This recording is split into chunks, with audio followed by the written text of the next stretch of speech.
दुनिया का सबसे बड़ा डॉन कानपुर वाले गजोधर चचा की जान क्यों लेना चाहता था? मौत राजू की हुई है पर मातम अमिताभ बच्चन और लालू यादव के घर भी पसरा है। कपिल शर्मा को सिखा दिया था सबक, मोदी योगी को राम हनुमान की जोड़ी मानते थे।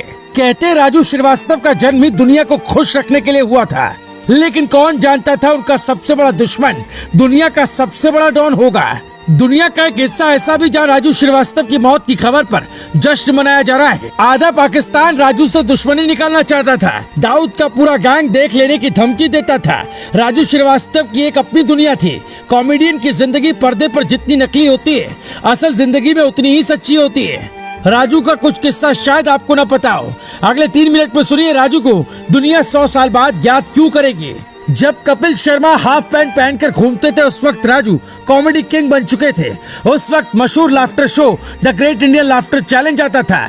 देश ने पहली बार देखा एक कॉमेडियन मर्यादा में रहकर कैसे पूरे देश को हंसा सकता है। ऑटो ड्राइवर से लाफ्टर चैलेंज शो जीतने तक राजू की दुनिया एक गुमनाम थी, लेकिन टीवी पर स्टार बनते ही दाऊद से दुश्मनी हो गई। दरअसल सेना बॉर्डर पर बंदूक से पाकिस्तान को जवाब देती तो राजू श्रीवास्तव कॉमेडी से ही पाकिस्तान की भारी बेइज्जती कर देते। दाऊद इब्राहिम को तो खिलौना बना दिया गया था। पाकिस्तान और दुबई समेत कई मुस्लिम देशों से फोन आता कि वो दाऊद पर कॉमेडी सुनाना बंद कर दे वरना अंजाम बुरा होगा। हम आपको एक हिस्सा सुनाते हैं। राजू श्रीवास्तव बचपन में अमिताभ की फिल्में देखते, स्कूल छोड़कर लालू का भाषण सुनते। एक बार राजू श्रीवास्तव ने आवाज बदलकर अपनी माँ को ही डरा दिया था। हालांकि कॉमेडी करने के दौरान अमिताभ और लालू की नकल ने ही राजू को कॉमेडी किंग बना दिया। 90 के दशक में जब राजू महाराष्ट्र गए तो कोई पहचान नहीं थी। मुंबई में राजू को एक दादी के साथ रहने का मौका मिला, वो वहीं रुक गए। राजू के पास पैसे नहीं थे, बमुश्किल ही वो खाने पीने का जुगाड़ कर पाते थे।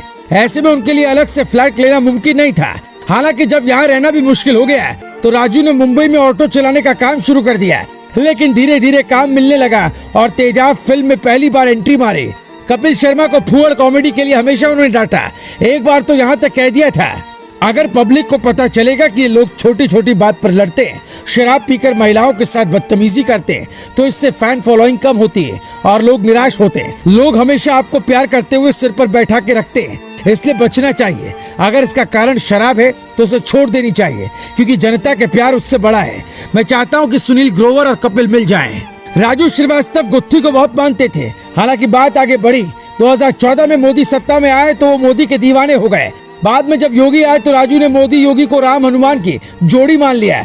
इसलिए राजू के निधन पर पीएम मोदी ने गहरी बात कह दी। योगी आदित्यनाथ ने बचाने की हर कोशिश की। कुमार विश्वास कहते हैं कि राजू भगवान को हंसाने गए हैं। राजनाथ सिंह से लेकर अक्षय कुमार तक देश का कोई ऐसी शख्सियत जिसको दुख ना हुआ हो। लेकिन दाऊद का गैंग आज खुश होगा। वो लोग खुश होंगे जिन्हें राजू की कॉमेडी कभी समझ में नहीं आई। एक कहानी अक्सर लोग याद करेंगे। एक तरफ भूख थी, दूसरी तरफ मंजिल। राजू श्रीवास्तव मुंबई में थे। उसी दौरान उनकी मुलाकात एक बैंड वाले चचा से हुई। अमिताभ की आवाज निकालकर बारात में ताली बटोरने की शर्त थी, बदले में 50 रुपए तनख्वाह थी। राजू ने हाँ कर दी। यहीं से कॉमेडी किंग का सफर शुरू हुआ। मौत से पहले उन्होंने करोड़ों की संपत्ति मेहनत से कमाई। ऑटो चलाने वाले राजू के पास कार का कलेक्शन था, BMW सीरीज से लेकर Audi Q7 जैसी कई महंगी कार। इंसान कहता है जीवन में कुछ ऐसा कर जाओ कि मौत में सिर्फ शरीर को खोना पड़े।